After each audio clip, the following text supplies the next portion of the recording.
ಕರ್ನಾಟಕ ಜಾನಪದ ವಿಶ್ವವಿದ್ಯಾಲಯದ ತಾತ್ಕಾಲಿಕ ಸಹಾಯಕ ಪ್ರಾಧ್ಯಾಪಕರು ಹಾಗೂ ಹೊರಗುತ್ತಿಗೆ ಸಿಬ್ಬಂದಿಗಳು ಬಾಕಿ ವೇತನ ಪಾವತಿ, ನೇಮಕಾತಿ ಆದೇಶ ಪತ್ರ ಸೇರಿದಂತೆ ವಿವಿಧ ಬೇಡಿಕೆಗಳ ಈಡೇರಿಕೆಗೆ ಆಗ್ರಹಿಸಿ ನಡೆಸುತ್ತಿರುವ ಅಹೋರಾತ್ರಿ ಧರಣಿ ಸತ್ಯಾಗ್ರಹವು ಸೋಮವಾರ 10ನೇ ದಿನ ಪೂರೈಸಿದೆ.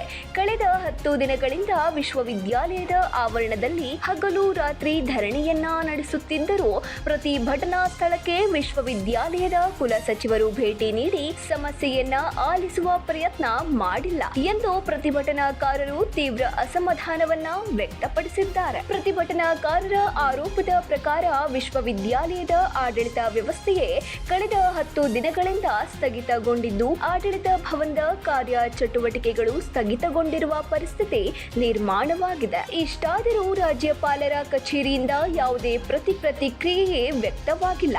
ಸರ್ಕಾರವು ಈ ಗಂಭೀರ ಬೆಳವಣಿಗೆಯ ಬಗ್ಗೆ ಮೌನ ವಹಿಸಿರುವುದು ಬೇಸರ ತಂದಿದೆ ಎಂದು ಅವರು ಆಕ್ರೋಶವನ್ನ ವ್ಯಕ್ತಪಡಿಸಿದ್ರು. ಸತತ 10 ದಿನಗಳ ಹೋರಾಟಕ್ಕೂ ಯಾವುದೇ ಸ್ಪಂದನೆ ದೊರೆಯದ ಹಿನ್ನೆಲೆಯಲ್ಲಿ ಪ್ರತಿಭಟನಾಕಾರರಲ್ಲಿ ಆಕ್ರೋಶ ಹೆಚ್ಚಾಗಿದ್ದು, ವಿಶ್ವವಿದ್ಯಾಲಯಕ್ಕೆ ಶೀಘ್ರದಲ್ಲೇ ಅಧಿಕಾರ ವಹಿಸಿಕೊಳ್ಳಲಿರುವ ಹೊಸ ಕುಲಪತಿಯ ಆಗಮನದತ್ತ ಎಲ್ಲರ ಗಮನ ನೆಟ್ಟಿದೆ. ಹೊಸ ಕುಲಪತಿ ಅಧಿಕಾರ ಸ್ವೀಕರಿಸಿದ ಬಳಿಕವಾದರೂ ಸಮಸ್ಯೆಗಳಿಗೆ ಶಾಶ್ವತ ಪರಿಹಾರ ದೊರೆಯಲಿ ಎಂಬ ನಿರೀಕ್ಷೆಯಲ್ಲಿ ಹೋರಾಟವನ್ನ ಮುಂದುವರಿಸುತ್ತಿದ್ದೇವೆ ಎಂದು ಪ್ರತಿಭಟನಾಕಾರರು ತಿಳಿಸಿದ್ದಾರೆ. ಬಾಕಿ ವೇತನ ಬಿಡುಗಡೆ ಹಾಗೂ ಇತರೆ ನ್ಯಾಯಸಮ್ಮತ ಬೇಡಿಕೆಗಳನ್ನ ಈಡೇರಿಸುವವರೆಗೆ ಅಹೋರಾತ್ರಿ ಧರಣಿ ಸತ್ಯಾಗ್ರಹವನ್ನ ಹಿಂಪಡೆಯುವುದಿಲ್ಲ ಎಂದು ಪ್ರತಿಭಟನಾಕಾರರು ಸ್ಪಷ್ಟಪಡಿಸಿದ್ದಾರೆ.